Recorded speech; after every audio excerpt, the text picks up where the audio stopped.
Hi hello fam, welcome back to our my YouTube channel. ಇನ್ನು ಯಾರೆಲ್ಲ ನನ್ನ YouTube ಚಾನಲ್ನ ಸಬ್ಸ್ಕ್ರೈಬ್ ಮಾಡ್ಕೊಂಡಿಲ್ಲ, ಸೊ ಬೇಗ ಬೇಗ ಹೋಗಿ ಪಕ್ಕದಲ್ಲಿರೋ ಬೆಲ್ಲೈಕನ್ನ ಟಚ್ ಮಾಡಿ ನನ್ನ ಚಾನಲ್ನ ಸಬ್ಸ್ಕ್ರೈಬ್ ಮಾಡ್ಕೊಳ್ಳಿ, ಲೈಕ್ ಮಾಡಿ, ಶೇರ್ ಮಾಡಿ, ಕಮೆಂಟ್ ಮಾಡಿ. ಸೊ ಇವತ್ತಿನ ಲಾಗ್ ಏನಂತ ಆಲ್ರೆಡಿ ತಮ್ಮೇಲಲ್ಲಿ ನೋಡಿರ್ತೀರ. ನಾವು ಊರಿಗೆ ಹೋಗ್ತಾ ಇದ್ದೀವಿ, ಅರಸೀಕೆರೆಗೆ. ಎಮರ್ಜೆನ್ಸಿ ಇರೋದ್ರಿಂದ ಸೊ ಹೋಗಲೇಬೇಕಾಗಿರೋ ಕಾರಣದಿಂದ ನಾವು ಹೋಗ್ತಾ ಇದ್ದೀವಿ. ಯಾಕಪ್ಪ ನೀಟ ಕುಚ್ಚು ಹಾಯ್ ಮಾಡು ಪಾಪು. ಈ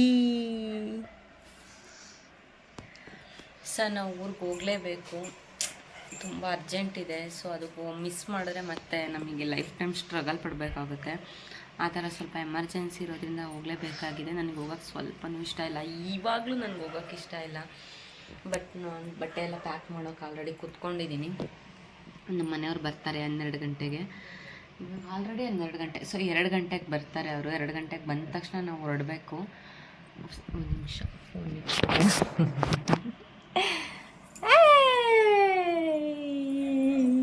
ಹಾಯ್ ಮಾಡಪ್ಪಜ್ಜಿ ಹಿಂಗೆ. ಸೊ ಅವ್ರು 2 ಗಂಟೆಗೆ ಬರ್ತಾರೆ. ಅವ್ರು ಬರೋಷ್ಟೊತ್ತಿಗೆ ನಾನು ಸ್ವಲ್ಪ ಬಟ್ಟೆನೆಲ್ಲ ಪ್ಯಾಕ್ ಮಾಡಿಬಿಡೋಣ ಅಂತ ಇಟ್ಕೊಂಡಿದ್ದೀನಿ. ಸೊ ಒಂದು ಜೊತೆ ಅಷ್ಟೇ ನಾನು ಬಟ್ಟೆ ತೊಗೊಂಡಿರೋದು.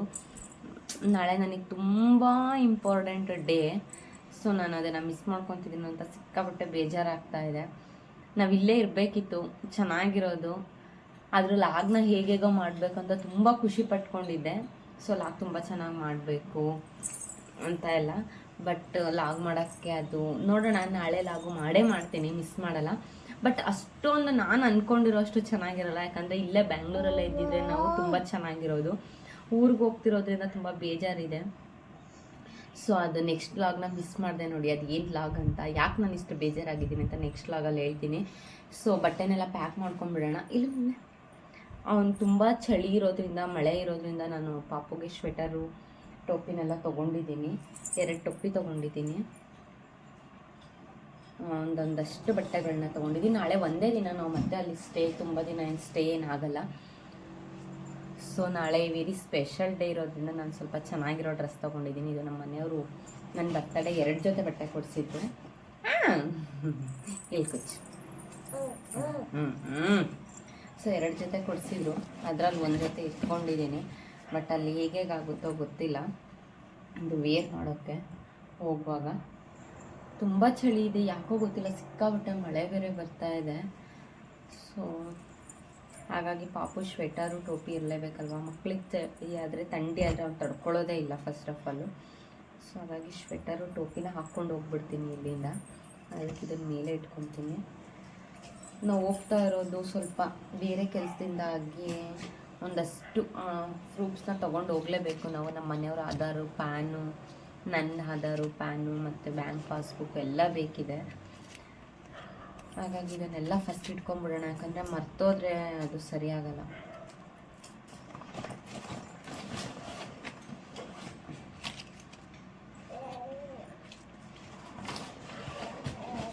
ಏನೇನು ಇಂಪಾರ್ಟೆಂಟು ಇಟ್ಕೊಬೇಕು. ಯಾಕಂದರೆ ಹತ್ತಿರ ಊರಾದರೆ ಒಂದ್ಸಲ ಹೋಗಿ ಬಂದು ಇಟ್ಕೊಂಡು ಹೋಗ್ಬಿಡ್ಬೋದು. ಬಟ್ ಆದರೆ ಅಷ್ಟು ದೂರ ಹೋಗ್ತಿರೋದ್ರಿಂದ ಒಂದು ಫಾರ್ಮ್ ಆಗಲಿ, ಒಂದು ಪ್ರೂಫ್ಸ್ ಏನಾದರೂ ಜಸ್ಟ್ ಮಿಸ್ ಆಗಿ ತೊಗೊಂಡೋಗಿಲ್ಲ ಅಂದರೆ ತುಂಬ ಕಷ್ಟ ಆಗುತ್ತೆ ನಮಗೆ. ಹಾಗಾಗಿ ಹೇಗಾದರೂ ಇರಲಿ ಅಂತ ಎಲ್ಲದನ್ನು ಇಟ್ಕೊಂಡು ಹೋಗ್ತೀನಿ. ಸೊ ನಮ್ಮ ಮನೆಯವ್ರದ್ದು ಒಂದು ಜೊತೆ ಬಟ್ಟೆ ಇಟ್ಕೊತೀನಿ ಅಷ್ಟೇ. ಆ ಮಗ್ನೆ ಏನು ಬ್ಯಾಟಾ? ನಮ್ಮಿಬ್ರದ್ದು ಒಂದೊಂದೇ ಜೊತೆ ಬಟ್ಟೆ ಇಟ್ಕೊಂಡಿರೋದು. ಆದರೆ ನಮ್ಮ ಪಾಪದೊಂದು ಸ್ವಲ್ಪ ಜಾಸ್ತಿ ಇಟ್ಕೊಂಡಿದ್ದೀನಿ. ಯಾಕಂತ ಹೇಳಿದ್ರೆ ಅವನೇ ಸ್ವಲ್ಪ ಬಟ್ಟೆ ಇರಲೇಬೇಕು. ಏನಾದರೂ ಮೈ ಮೇಲೆ ಚಳ್ಕೊಳ್ಳೋದು ಆ ಥರ ಏನಾದರೂ ಮಾಡ್ತಾನೆ ಇರ್ತಾನಲ್ಲ. ಸೊ ಹಾಗಾಗಿ ಅಷ್ಟೇ, ಇಷ್ಟೇ. ಪ್ಯಾಕಿಂಗ್ ಏನು ಜಾಸ್ತಿ ಮಾಡಿಲ್ಲ ನಾನು. ಒಂದು ಬ್ಯಾಗ್ ತೊಗೊಂಡಿದ್ದೀನಿ, ಅದರಲ್ಲಿ ಏನೇನು ನಂದೊಂದು ಜೊತೆ, ನಮ್ಮ ಪಾಪದೊಂದು ಜೊತೆ, ನಮ್ಮ ಮನೆಯವ್ರದ್ದೊಂದು ಜೊತೆ ಬಟ್ಟೆ ಇಟ್ಕೊಂಡಿದ್ದೀನಿ ಅಷ್ಟೇ. ಸೊ ಓಕೆ, ನಾನು ರೆಡಿ ಆಗ್ತೀನಿ.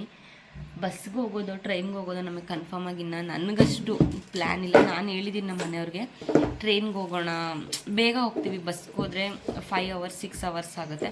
ಟ್ರೈನ್ಗೆ ಹೋದರೆ 3 hours ನಾನು ಅರಸೀಕೆರೆಗೆ ರೀಚ್ ಆಗಿಬಿಡ್ತೀವಿ. ಹಾಯ್ ಪೃಥ್ವಿ. ಹಾಯ್. ಸೊ ಅದಕ್ಕೆ ನಾನು ಅವ್ರಿಗೆ ಹೇಳಿದ್ದೀನಿ, ನೋಡೋಣ ಅವ್ರು ಬರಲಿ. ಅವ್ರು ಬಂದಮೇಲೆ ಲಾಗ್ನ ಕಂಟಿನ್ಯೂ ಮಾಡ್ತೀನಿ. ಅಷ್ಟೊತ್ತಿಗೆ ನಾವು ಎಲ್ಲ ಬಟ್ಟೆ ಎಲ್ಲ ಹಾಕ್ಕೊಂಡು ರೆಡಿ ಆಗ್ಬಿಟ್ಟಿರ್ತೀವಿ. ಬಂದ ಮೇಲೆ ಅವ್ರು ಬಂದಮೇಲೆ ನಾವು ರೆಡಿ ಆಗ್ತಾಯಿದ್ರೆ ಅವ್ರಿಗೆ ಕೋಪ ಬಂದುಬಿಡುತ್ತೆ ಅಷ್ಟೇ. ನೀವು ಮನೇಲಿರ್ತೀರ ಇಷ್ಟು ಬೇಗ ಇಷ್ಟೊಂದು ಲೇಟಾಗಿ ರೆಡಿ ಆಗೋಕ್ಕೆ, ನಾನು ಬರೋಕ್ಕೂ ಮುಂಚೆ ರೆಡಿ ಆಗಬೇಕಲ್ವಾ ಅಂತ ಏನಾದರೂ ಸುಮ್ಮನೆ ಕೂಗಾಡ್ತಾರೆ. ಅದಕ್ಕೆ ಅವ್ರು ಬರೋಷ್ಟೊತ್ತಿಗೆ ನಾನು ರೆಡಿಯಾಗಿ ಪಾಪುನೂ ರೆಡಿ ಮಾಡಿದ್ದೀನಿ. ಇನ್ನೇನು ಬ್ಯಾಗ್ ಆಲ್ರೆಡಿ ಕಂಪ್ಲೀಟಾಗಿ ರೆಡಿ ಆಗಿದೆ. ಸೊ ಅವ್ರು ಬಂದಮೇಲೆ ಲಾಗ್ನ ಕಂಟಿನ್ಯೂ ಮಾಡ್ತೀನಿ ಫ್ರೆಂಡ್ಸ್. ಸೊ ಫೈನಲಾಗಿ ರೆಡಿ ಆಗಿದ್ದೀವಿ. ಸೊ ನಾನು ಈ ಥರ ರೆಡಿ ಆಗಿದ್ದೀನಿ. ನಮ್ಮ ಮನೆಯವ್ರು ಡ್ಯೂಟಿ ಮುಗಿಸ್ಕೊಂಡು ಬಂದವ್ರೆ. ತೆಗ್ದಿಲ್ವೇನೋ ಮತ್ತೆ ಹಾಕ್ಕೊಂಡೈತೆ ಅದು.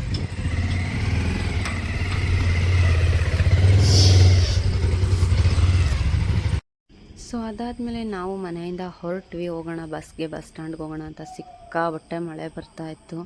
ಆದರೂ ಮಳೆಯಲ್ಲೇ ನೆನ್ಕೊಂಡು ಹೋಗ್ಬೇಕಾಯ್ತು. ಯಾಕಂದರೆ ಟ್ರೈನ್ ಮಿಸ್ ಆದರೆ ನಮಗೆ ತುಂಬಾ ಪ್ರಾಬ್ಲಮ್ ಆಗುತ್ತೆ. ಅದಾದಮೇಲೆ ನಾವು ನನ್ಕೊಂಡೆ ಬಂದು ಬಸ್ ಹತ್ತಿದ್ವಿ. ನಮ್ಮನೆಯವ್ರು ನನ್ನ ಪಕ್ಕ ಕೂತಿರಲಿಲ್ಲ. ಸೊ ಅವ್ರು ಯಾರೋ ಫ್ರೆಂಡ್ಸ್ ಸಿಕ್ಕಿದ್ರು ಅಂತ ಅವ್ರ ಹತ್ರ ಮಾತಾಡ್ಕೊಂಡು ನಿಂತ್ಕೊಂಡ್ಬಿಟ್ರು. ಅದಾದಮೇಲೆ ನಾನು ಪಾಪು ಇಬ್ಬರೇ ಕೂತ್ಕೊಂಡಿದ್ವಿ. ಆದರೂ ಸ್ವಲ್ಪ ಬಸ್ಸಲ್ಲಿ ಜನ ಇದ್ರಲ್ವ, ವೆಯ್ಟ್ ಮಾಡ್ತಾ ಇದ್ವಿ.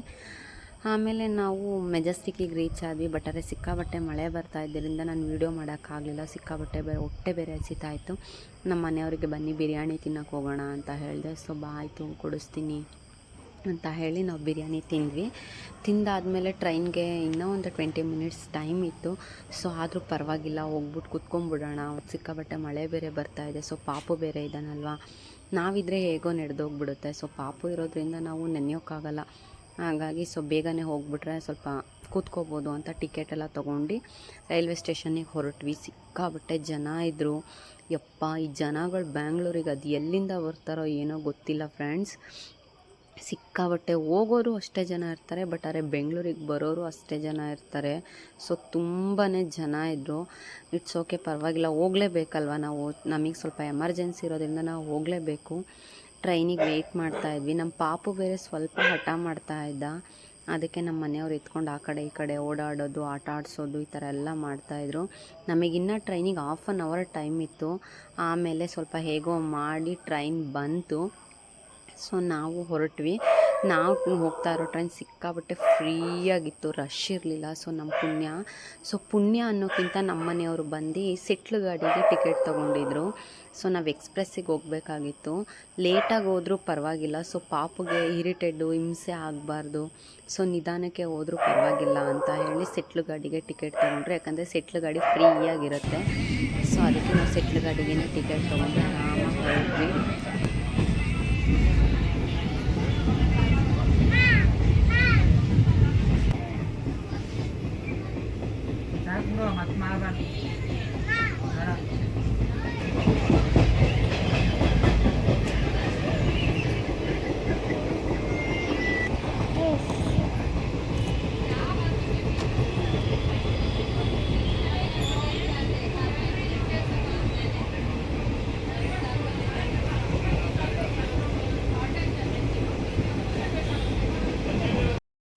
ಸೊ ಮಳೆ ವಾತಾವರಣ ಇದ್ದಿದ್ದರಿಂದ ವೆದರ್ ನೋಡೋಕೆ ತುಂಬಾ ಚೆನ್ನಾಗಿತ್ತು. ತುಂಬ ಖುಷಿ ಆಗ್ತಾಯಿತ್ತು. ಎಷ್ಟು ತಂಪಾಗಿ ಇತ್ತು. ಸೊ ಬಿಸಿಲು, ಇಷ್ಟು ದಿನ ಬಿಸಿಲು ನೋಡಿ ಒಂಥರ ತಂಪು ವಾತಾವರಣ ನೋಡೋಕ್ಕೆ ಖುಷಿ ಆಗ್ತಾಯಿತ್ತು. ಸೊ ತಣ್ಣಗಿತ್ತು. ನಮ್ಮ ಟ್ರೈನು ಫುಲ್ಲು ಫ್ರೀ ಇದ್ದಿದ್ದರಿಂದ ನಮ್ಮ ಪಾಪು ಸಿಕ್ಕಾಬಟ್ಟೆ ಆಟ ಆಡ್ಕೊಂಡು ಚೆನ್ನಾಗಿ ಓಡಾಡ್ಕೊಂಡಿದ್ದ. ಅವನು ಹಿಡಿಯೋಕೆ ಆಗ್ತಿರ್ಲಿಲ್ಲ. ಸುಮ್ಮನೆ ಎದ್ದು ಓಡೋಗ್ತಾನೆ ಇದ್ದ. ನಮಗೆ ಹಿಡ್ದು ಸಾಕಾಗ್ಬಿಟ್ಟಿತ್ತು. ಹಂಗಾಗಿ ನಾವು ಸುಮ್ಮನೆ ನಮ್ಮ ಮನೆಯವ್ರು ಆ ಕಡೆ ಈ ಕಡೆ ಎಲ್ಲಿ ಹೋಗ್ತಾನೆ ಎಲ್ಲಿ ಬರ್ತಾನೆ ಅಂತ ಸುಮ್ಮನೆ ನೋಡ್ತಾ ಇದ್ರು ಹಾಗೇ. ಯಾಕಂದರೆ ಏನೇ ಆದರೂ ನಮ್ಮ ಹುಷಾರಲ್ಲಿ ನಾವಿರಬೇಕಲ್ವ. ಟ್ರೈನ್ಗಳಲ್ಲಿ ಬೀಳೋದು ಏಳೋದು ಜಸ್ಟ್ ಮಿಸ್ ಆದ್ರೂ ಸುಮ್ಮನೆ ಅದು ನಮ್ಮ ತೊಂದರೆ, ನಮ್ಮಿಂದ ನಾವು ತೊಂದರೆ ಮಾಡ್ಕೊಳ್ಳೋದು ಬೇಡ. ಹಾಗಾಗಿ ನಮ್ಮ ಮನೆಯವ್ರು ನೋಡ್ತಾನೆ ಇದ್ದರು. ಅವ್ನು ಬೇರೆ ಕಡೆ ಎಲ್ಲೂ ಹೋಗೋಕ್ಕೆ ಬಿಡಲಿಲ್ಲ. ಅದಾದಮೇಲೆ ಫೈನಲ್ಲಿ ಹೆಂಗೆಂಗೋ ಮಾಡಿ ನೈಟ್ 10:30 ಆಗಿತ್ತು. ನಾವು ಅರಸೀಕೆರೆ ರೀಚ್ ಆದಾಗ 10:30 10:45 ಆಗಿತ್ತು. ಅದಾದಮೇಲೆ ಅರಸೀಕೆರೆಗೆ ರೀಚ್ ಆದ್ವಿ. ನಾನು ನಮ್ಮ ಮನೆಯವರು ಮಾತಾಡ್ಕೊಂಡು ಹೋಗ್ತಾ ಇದ್ವಿ. ಆವಾಗ ಊಟ ಬೇರೆ ಮಾಡಿರಲಿಲ್ಲ, ಹೊಟ್ಟೆ ಬೇರೆ ಹಸಿತಾಯಿತ್ತು. ಬಿರಿಯಾನಿ ಅಲ್ಲಿ ತಿಂದಿದ್ದು, ಈವ್ನಿಂಗ್ ತಿಂದಿದ್ವಿ. ಬಟ್ ಆದ್ರೂ ಸೊ ಪಾಪುಗೆ ಫೀಡ್ ಮಾಡಿಸೋದ್ರಿಂದ ನನಗೆ ಸಿಕ್ಕಾಬಟ್ಟೆ ಹಸಿವು ಜಾಸ್ತಿ ಆಗ್ತಾನೇ ಇರುತ್ತೆ. ಸೊ ಹಾಗಾಗಿ ಹಾಗೆ ಹೀಗೆ ಮಾಡ್ಕೊಂಡು ಏನು ಊಟ ಮಾಡೋಣ ಅಂತ ಮಾತಾಡ್ಕೊಂಡು ಹೋಗ್ತಾ ಇದ್ವಿ. ಅದು ಏನೇ ಹೇಳಿ ಫ್ರೆಂಡ್ಸ್, ನಮ್ಮೂರಿಗೆ ನಾವು ಮತ್ತೆ ಹೋಗ್ತಾ ಇದ್ದಾಗ ಅಥವಾ ಎಷ್ಟೋ ದಿನ ಆದಮೇಲೆ ಹೋದಾಗ ಏನೋ ಆಗೋ ಖುಷಿನೇ ಬೇರೆ ಅಲ್ವಾ. ಸೊ ನನಗೂ ಹಾಗೇ ನಮ್ಮೂರು ನೋಡಿ ಸಿಕ್ಕಾಬಟ್ಟೆ ಖುಷಿ ಆಯಿತು. ಯಾಕಂದರೆ ತುಂಬ ದಿವಸ ಆಗಿತ್ತು. ನಮ್ಮನೆಯವರು ಕ್ರಿಕೆಟ್ನ ಬಿಟ್ಟು ಅವ್ರು ನಡ್ಕೊಂಡು ಬರೋದೇ ಇಲ್ಲ. ಸೊ ಅಲ್ಲೂ ಕ್ರಿಕೆಟ್ನ ನೋಡಿಕೊಂಡೇ ಬರ್ತಾಯಿದ್ರು. ನನಗೆ ಒಂದೊಂದು ಸಲ ಕೋಪ ಬರುತ್ತೆ, ಬಟ್ ಸ್ಟಿಲ್ ಏನು ಮಾಡೋದು, ಹಾಗೆ ಸುಮ್ಮನೆ ಆಗೋದೆ. ಅದಾದಮೇಲೆ ಸೊ ಮನೇಲಿ ಏನು ರೇಷನ್ ಇರೋಲ್ಲ ಅಲ್ವಾ, ನಮ್ಮನ್ನು ನಮ್ಮ ಜೊತೆನೇ ಇದ್ದಾರಲ್ಲ, ಹಾಗಾಗಿ ಎಗ್ ರೈಸ್ನ ಇಲ್ಲಿಂದನೇ ಪಾರ್ಸಲ್ ತೊಗೊಂಡು ಹೋಗ್ಬಿಡೋಣ ಅಂತ ಹೇಳಿ ಎಗ್ ರೈಸ್ನ ಅಲ್ಲಿಂದನೇ ಪಾರ್ಸಲ್ ತೊಗೊಂಡು ಮನೆಗೆ ಆಟೋ ಬಾಡಿಗೆ ಮಾಡ್ಕೊಂಡು ಹೋಗ್ತೀವಿ. ಯಾಕಂದರೆ ಸಿಟಿಲೆಲ್ಲ ಸ್ವಲ್ಪ ದೂರ ಹೋಗ್ಬೇಕಲ್ವ. ಸೊ ಹಾಗಾಗಿ ಮನೆಯಿಂದ ಆಟೋ ಬಾಡಿಗೆ ಮಾಡ್ಕೊಂಡು ಹೊರಡ್ತೀವಿ. ನಮ್ಮ ಪಾಪ ಹುಟ್ಟಿದ್ದು ಹಾಸ್ಪಿಟ್ಲಲ್ವ, ಗೌರ್ಮೆಂಟ್ ಹಾಸ್ಪಿಟ್ಲ್, ಅದು ನಮ್ಮ ಸಿಕ್ಕರೆ ಗೌರ್ಮೆಂಟ್ ಹಾಸ್ಪಿಟ್ಲ್ ನೋಡಿದಾಗ ಏನೋ ಒಂಥರ ಖುಷಿ ಆಗುತ್ತೆ. ಸೊ ಅವನೇ ನೆನಪಾಗ್ತಾನೆ. ಆಟೋ ಮಾಡ್ಕೊಂಡು ಹೊರಟ್ವಿ ಅಲ್ಲಿಂದ ನಾವು. ಸೊ ಫೈನಲ್ ಆಗಿ ನಾವು ನಮ್ಮ ಮನೇನ ರೀಚ್ ಆದ್ವಿ. ಸೊ ಸಿಕ್ಕಾಬಟ್ಟೆ ಟಯರ್ಡ್ ಬೇರೆ ಆಗಿತ್ತು, ಊಟ ಬೇರೆ ಪಾರ್ಸಲ್ ತೊಗೊಂಬಂದಿದ್ವಿ, ಮನೆ ಬೇರೆ ಸ್ವಲ್ಪ ಮೆಸ್ಸಿ ಆಗಿತ್ತು, ಮನೆ ಹೋಗಿ ಕ್ಲೀನ್ ಮಾಡ್ಕೋಬೇಕಿತ್ತು. ಸೊ ಹಾಗಾಗಿ ಲಾಗ್ನ ಇಲ್ಲಿಗೆ ಹೆಣ್ಣು ಮಾಡ್ತಾ ಇದ್ದೀನಿ. ಯಾರಿಗೆಲ್ಲ ಈ ವಿಡಿಯೋ ಇಷ್ಟ ಆಗಿದೆ ಲೈಕ್, ಶೇರ್, ಕಮೆಂಟ್, ಸಬ್ಸ್ಕ್ರೈಬ್ನ ಮಾಡಿ. ಯಾರೆಲ್ಲ ನನ್ನ ಚಾನಲ್ನ ಸಬ್ಸ್ಕ್ರೈಬ್ ಮಾಡ್ತಾ ನೋಡ್ತಾ ಇದ್ದೀರಾ, ಸೊ ದಯವಿಟ್ಟು ಹೋಗಿ ನನ್ನ ಚಾನಲ್ನ ಸಬ್ಸ್ಕ್ರೈಬ್ ಮಾಡ್ಕೊಳ್ಳಿ. ಹೀಗೆ ಸಪೋರ್ಟ್ ಮಾಡಿ friends. Thank you so much.